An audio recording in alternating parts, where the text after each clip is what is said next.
Do you find yourself trying to explain all the math concepts you want your students to know, yet they lack understanding and ownership?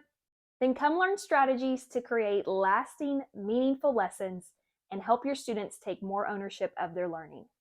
In this workshop, you'll see how you not only don't need to tell students everything, but how important it is that you don't.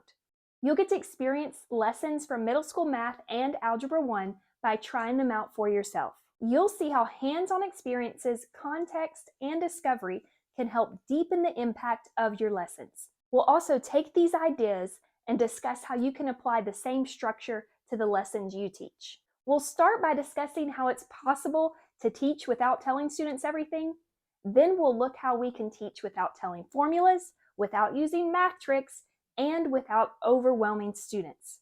We'll look at productive questioning techniques. Last, we'll talk about common issues you might experience as students take more ownership of their learning.